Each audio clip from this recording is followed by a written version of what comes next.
अंग बाहेर आले आणि इथं दरबार मध्ये महाराजांना सांगत आलाय नालाय का अंग बाहेर येते तर तिथेच थांबायचं अंग बाहेर आले का असं अंगठ्यांवर तापायचं त्याला विद्या सांगायला लागली मी त्या कशी आली नव्हती शहाणा त्याला कशाला सांगितले तुम्ही काय झालं रे ते महाराजांना सांगत गेले महाराजांचा अंग बाहेर मी कुणाचा अंग बाहेर हे असं आहे बघा अहो त्याने सांगितलं मी आता भय तुम्ही काय म्हटला आगमन तोट जायचं तुझं जा जाऊन सांगा काय बाहेर बाळ युवराज आले लगेच सांगतो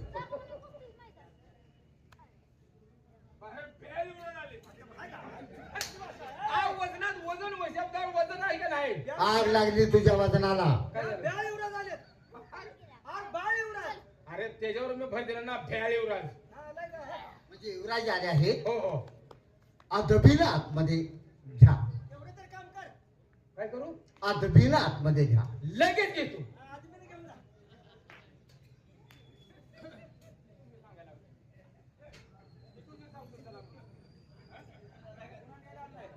महाराजांनी जसं सांगितलंय तसं नेणार आहे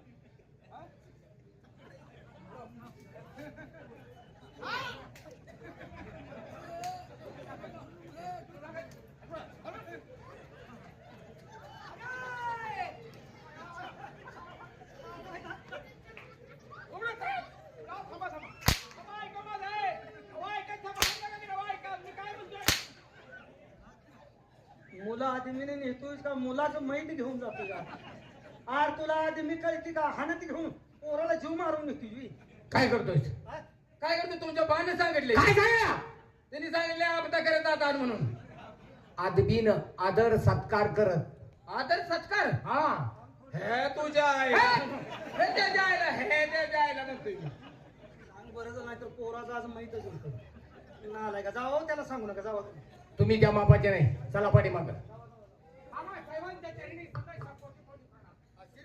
पोराला 700 कोटी द्या हॅलो हॅलो मुलगा तो बापाचा बाबा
देण्यात आलं नाही तुला अक्कल आहे का 1 वाजल्या पोरग जाऊन महाराजांच्या पायावर मुंडकं ठेवून बसले टाइम निघून गेल्यावर मग पुन्हा काय झक मारायचं आहे? आपल्या घेण्यात आणि महाराज मी बोलले नाही मग काय कर आम्ही जातो आमच्या गावावर आम्ही जातो आमच्या गावावर आमचा राम राम घ्यावा आमचा राम राम घ्यावा पुंडलिकावर श्री ज्ञानदेव तुकाराम पंढरीनाथ महाराज की जय.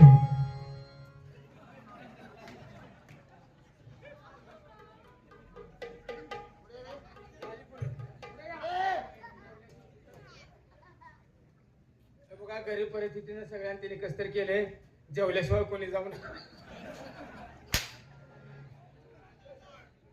काय घेतलंय काय झालं काय ए काय केलं तुम्ही?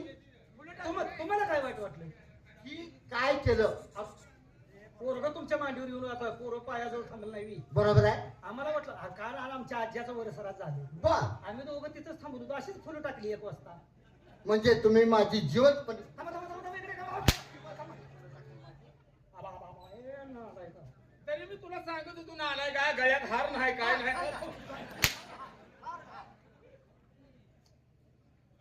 बघत नाही जिवंतपणे फुलं टाकली त्यांना काय करते पण टेन्शन घेऊ नका काय रे तुमच्या बाप लेखाच्या कानावर असू द्या काय जिवंतपणे फुलं टाकली आमची चूक झाली हो कशाला घेताय टेन्शन मग कधी तर असं होणार आहे. कधी तरी असं होणार आहे. काय मारू नका रे बघा इकडं. जरा चूक झाली आता हे बघा. चूक झाली तर सरकार माफ करते माफी करा म्हणल्यावर आता ज्या आत मी फुलं टाकले ती घंटे बर एक गोष्टी फुटल्या वेळेला चुकवा विचार करून नाही दिला.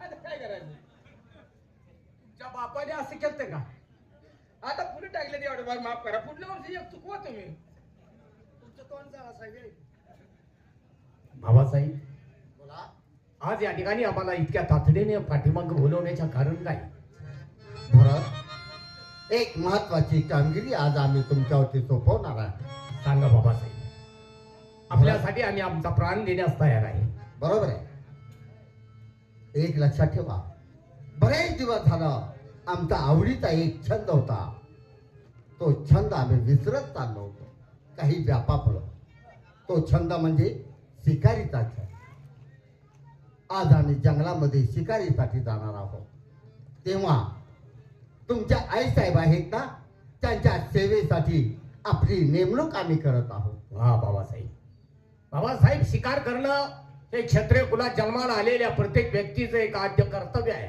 बरोबर आणि आपली आमच्यामुळे ही सेवा थांबली होती हो. आज त्या सेवेला आपण प्रारंभ करताय आणि या ठिकाणी राय दरबारमध्ये महासाहेबांच्या सेवेसाठी कोणी नाही म्हणून त्या ठिकाणी तुम्ही आमची नियुक्ती केली बरोबर. खरोखरच आम्ही धन्य झालो बाबासाहेब आमच्यासारखे भाग्यवान आम्हीच म्हणावं लागेल कारण या भूतलावरती माणसाने एक वेळ देवाधिकांच्या दर्शन नाही घेतली तरी चालतील तीर्थांची यात्रा नाही केली तरी चालेल जन आई वडिलांची सेवा केली त्याच्या वाट्याला सर्व देवांचं सर्वात मोठं पुण्य पदरी पडत असतं आणि आज ते भाग्य आम्हाला लाभलंय साहेबांची सेवा करण्याची संधी आपण आम्हाला दिली बाबासाहेब आज मी तुम्हाला शब्द देतोय साहेबांच्या सेवेमध्ये कोणत्याही प्रकारचं खंडन पडणार नाही डोळ्यात तेल घालून आम्ही त्यांची सेवा करू हा आमचा तुम्हाला शब्द आहे असं ना तरी आम्हाला खात्री होती म्हणूनच आपली नेमणूक आम्ही केलेली आहे बाबासाहेब आपण शिकारीसाठी निघता आहात हो डोक्यामध्ये पाठीमागच्या कोणत्याही गोष्टीचा विचार न घेता फक्त डोक्यामध्ये शिकारीचं ध्येय ठेवा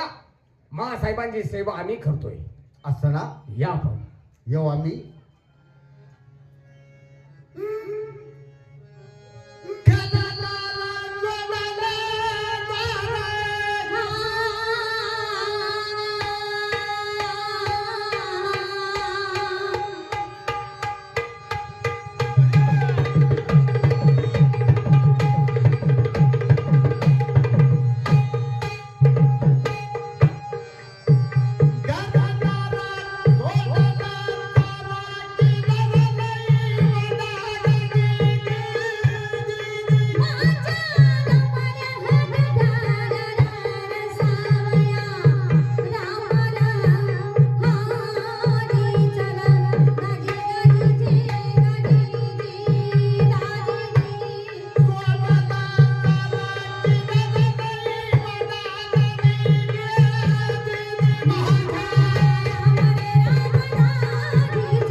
तुम्ही पहारेकरी आहात का वारकरी आहात पारेकरी म्हणताय बाबासाहेब शिकारीला चाललेत तुमच्या दोघांपैकी कोणीतरी बाबासाहेबांच्या साथीला गेलं पाहिजे काम करा की राव माझं मग हे थांब रे सर काय बोल माझं एवढं काम होते का बघू दे. काल मी सांगोला दवाखान्यात गेलो होतो बर मला कमरून लय घ्यायला आले हो मी तेवढं माझं काम करायला हवं महाराज काय रे डॉक्टरने सांगितलं एकट्यानं घोरपड खाल्ल्यावर ना कंबर राहील तेवढं घोरपड एक आणायला सांगा आराम गोरा बाबासाहेब घोरपडीची शिकार करायला गेलेत का ती माणसं दरबारामध्ये माणसं घोरपडी धरायला गेली अरे मोठ्या प्राण्याचे वांग वाघ वाहिन सिंह आवसाल आवसाल औसाल हांडग लांडग लांडग तेव्हा दोघांपैकी कोणीतरी एकाने बाबासाहेबांच्या सोबतीला जावं आणि या ठिकाणी आपण दरबारमध्ये थांबायचं कारण त्यांच्या रंगमहालमध्ये महासाहेब आहेत आम्ही आमच्या रंगमहालामध्ये आहोत साहेबांना ज्यावेळी आमची गरज भासेल त्यावेळी या ठिकाणी आम्हाला ताबडतोब पाचारण करा. आम्ही आमच्या रंगमहालामध्ये आहोत. एक काम करतो, महाराज संघ जंगलात नाही जा ना तुझं आणि मी दरबारात थांबतो नाही इथे. गड्या, तुझी तुझा अरे हिथं लागेल त्यांच्या हाताखाली मी आहे, तू जा. ए, हाय की मी? मी जात नाही रे जंगलात, तू जा. मी बी जंगलात जात नव्हतो आता, कारण माझ्या अपघात झालेले आहे. काय कशाची? मला खारुटीने ताणला गेल्या महिन्यात. तुझ्या बापानं खारोटी कुठं ताणल का? अहो झाडावर सारखार खायला मी पळायला लागली, खारुटी माझ्या मागे होती. अरे महाराज संघ आहे की जा, तुला काय मारते ती काय, जा की हा? महाराज आहे की संघ, जा जा, मी दरबार थांबतो. बाबासाहेबांच्या संग जाऊ. हा, त्यांच्या संघ जा की. कशाला? आराम गोरानू शिकारीचं नाव घ्या. शिकारी संघ रे, शिकारीला जा की. बाबा संघ जाऊ म्हणजे दात खळी बसवतो त्यांची. तसं नव्हे. जा. काय त्रास नाही. काय तर बोलतोय, काय झालं? झालं ते जंगलातले पाप प्राणी निघून गेल्यावर हिथंच येळ झालं. अरे जा केला का, जा. माझा एक तर पाय निघाला.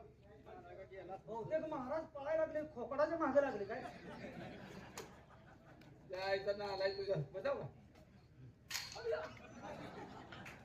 अरे सलू हाय का? जाता जाता मान पान ठेवून ओ, सुलूट मारायला बस, सुलूट तर मारला पाहिजे का नाही का? काय झालं?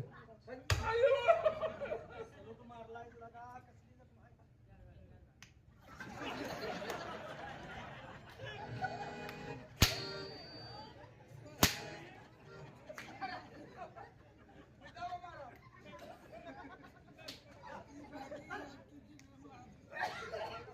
नालाय का काय करतोय? मला वाटलं गुन्हा फोडलाय काय. तू डबल बोलतोस काय? बघत होतो हो. असं मिशात कळलं आत न. घराने डॉक्टर कोण होतं काय तुमच्या? हाय का सगळे घर डॉक्टरचे? आहे ना? होय. असाच धंदा चालू ठेवा. बरं काय करू? आम्ही आमच्या रंगमहालामध्ये आहोत. साहेब येतील, ज्यावेळी त्यांना आमची गरज भासेल त्यावेळी आम्हाला या ठिकाणी बोलवा. येतोय आम्ही. कशा?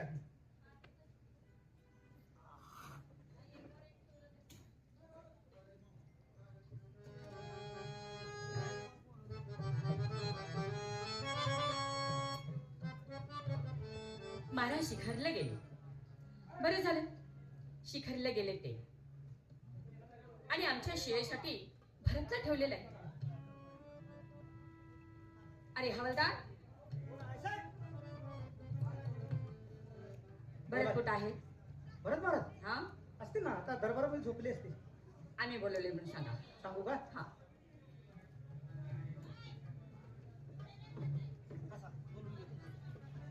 हो भरत महाराज.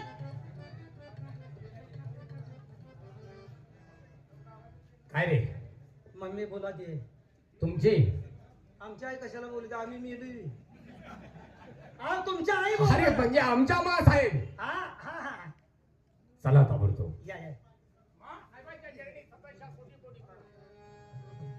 महाराज गेले 700 कोटी, आई साहेब ते देवी. हराम घोरानो मानाचा मुजरा केलाय आम्ही. मी म्हणतो 700 कोटी मागायला लागला. अरे दरबार मध्ये आहे, तुम्हाला शब्द कळत कश काय नाही? त्यांची भाषा मासाहेब 700 कोटी द्या म्हणतात काय मला. सतशः कोटी कोटी प्रणाम.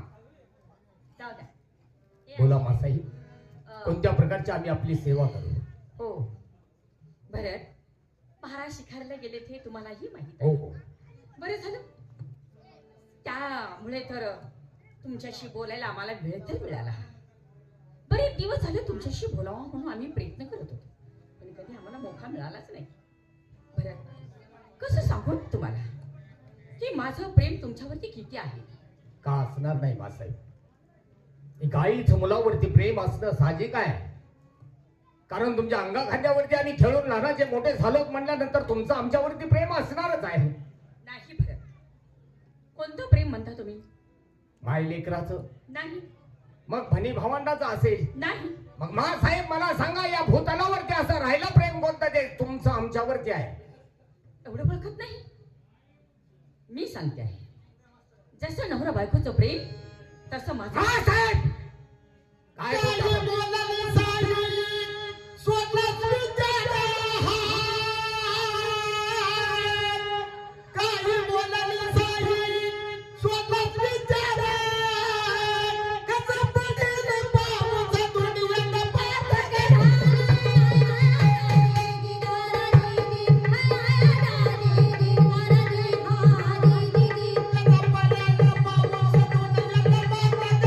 Thank you.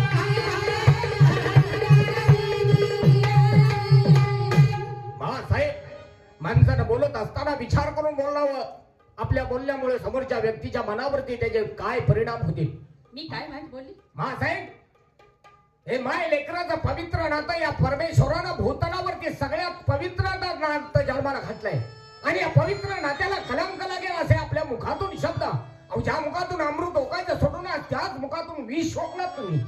बरे, मी विष वाकली नाही. बरं, खरंच माझं प्रेम तुमच्यावर आहे. ज्या टायमाला तुम्ही दरबार मध्ये आलात, जशी का तुम्ही लहानाची मोठी मोठी होत चाललात, तसं माझं प्रेम तुमच्यावरती बसत चाललं. भरत, किती दिवस झाली हे गोष्ट बोलण्यासाठी मी तडफडत होते. तो मोका आज मिळाला. भरत, रात ना दिवस मला तुमची काळजी आहे. तुम्ही जर माझ्या समोर नसला तर कसं आम्ही कवरी बावरी होत असत. आम्हाला काही सुचत नाही. भरत, कधी तुमची गाठ घेईन, कधी तुमच्याशी दोन गोष्टी बोलीन असं आमच्या जीवाला वाटत आहे. भरत, आणि तुम्ही मात्र आमच्यापासून दूर दूर होत चाललाय. तुम्ही कुठल्या गोष्टीमध्ये भेट आहात? मी कोणालाही भेट नाही. साहेब, ह्या जगापुढं मला कुणीच दिसत नाही, फक्त तुम्ही दिसत आहात. भरत, कधी किती तुम्हाला मी सांगू, तुमच्यासाठी मी किती सांगू, थोडं थोडंच आहे. साहेब, प्रेम कानाला ऐकायला गोड शब्द वागतो, फक्त अडीच अक्षर आहेत. प्रेम, ज्यानं मनापासून प्रेम केलं त्याला विचारा प्रेम या शब्दाचा अर्थ काय होतो. साहेब, माणसानं प्रेम प्रेमाने जिंकायचं असतं, जबरदस्तीनं नाही. आणि जरी त्याला तुम्ही जबरदस्तीनं मिळवण्याचा प्रयत्न केला तर त्याला प्रेम म्हणता येत नाही, तर त्याला या शरीराची भूक भागवण्यासाठी केलेला वासनाकांड म्हणतात. आणि तो वासनाकांड आमच्या हातून कदापि घडणार बस करा. नाही. होय, आम्ही ऐकून घेतो म्हणून तुम्ही काही बोला. काय बोलता तुम्ही? भरत, नाही हो, माझं मनापासून तुमच्यावरती प्रेम आहे आणि मी तुम्हाला कधीच दूरजीन होणार नाही. मी तुम्हाला कधीच सोडणार नाही. आणि तुम्हाला एकच गोष्ट बोलते आहे, त्या ठेरड्यावर माझं मुळी. साहेब, काय बोलता आपण हे?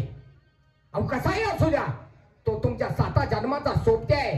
दारात बसून जर राहिला तर त्याला किंमत आहे. ज्या बाईच्या कंपाळाला कुंकू आहे त्या बाईला या समाजामध्ये मान आहे. ज्या बाईच्या कंपाळाला कुंकू नाही त्या बाईला या समाजामध्ये मान नाही. या समाजातल्या समाज कंटकाचा त्या बाईकडे बघण्याचा दृष्टिकोन वेगळा होत असतो. अहो, कसाही असू द्या, दारात बसून जरी राहिला तर त्याला किंमत आहे. आमच्यावरती जे प्रेम करताय तेच आमच्या बाबासाहेबांच्या वरती करा, त्यांचंही आयुष्य वाढेल आणि तुम्हालाही या समाजामध्ये मान प्रतिष्ठा मिळेल.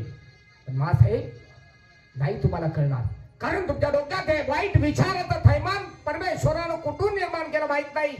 कारण हे वाईट विचाराचं थैमान आज थांबलं पाहिजे. कारण आई हा शब्द इतका श्रेष्ठ आहे, त्या परमेश्वरानं जिथं जिथं पोहोचता येत नाही म्हणून प्रत्येकाच्या वाट्याला निर्माण करून जोडलेली आई आहे. आ म्हणजे आबाळा एवढे आणि ई म्हणजे ईश्वरासारखी माया असणारी ती आई असते. आईची माया या भूतलावरती कोणाला विकत घेता आलेली नाही. म्हणून त्या परमेश्वरानं आम्हाला या भूतलावरती आपल्या पवित्र पावलाची सेवा करण्यासाठी पाठवलंय आणि त्या सेवेचं आम्हाला मिळालेलं भाग्य असंच दौडू द्या. तुम्ही मला किती जर समजवण्याचा प्रयत्न केला तर ते माझ्या डोक्यातले विचार निघून जाणार नाही. माझ्या नजरेला दिसेल तेच मी करणार, माझ्या मनाला वाटेल तेच मी करणार. मी जगाचं ऐकणार नाही आणि मी जगाला कुणालाही भेट नाही. म्हणून साहेब, तुम्हाला एक छोटस उदाहरण सांगतो. आईची माया आणि आईचं प्रेम कशाला म्हणतात. साहेब, ज्यावेळी आम्ही शिक्षणासाठी बाहेरगावी होतो त्यावेळी माझ्या शाळेतला माझाच एक मित्र आमच्या शाळेतल्या मुलीवरती जीवापाड प्रेम करत होता. बरेच दिवस त्या दोघांचे प्रेम संबंध चालू होते, पण त्या मुलीचा त्या मुलावरती विश्वास नव्हता. म्हणून एक दिवस त्या मुलीनं त्या मुलाला जवळ बोलवलं आणि विचारलं, तुझं माझ्यावरती किती प्रेम आहे. प्रेमानं वेडा झालेला तो मुलगा मागचा पुढचा विचार न करता म्हणाला, तुझं तुझ्यावरती इतकं जीवापाड प्रेम आहे, या भूतलावरती कोणतीही एखादी गोष्ट माग, एका पायावरती मी तुझ्यासाठी आणू.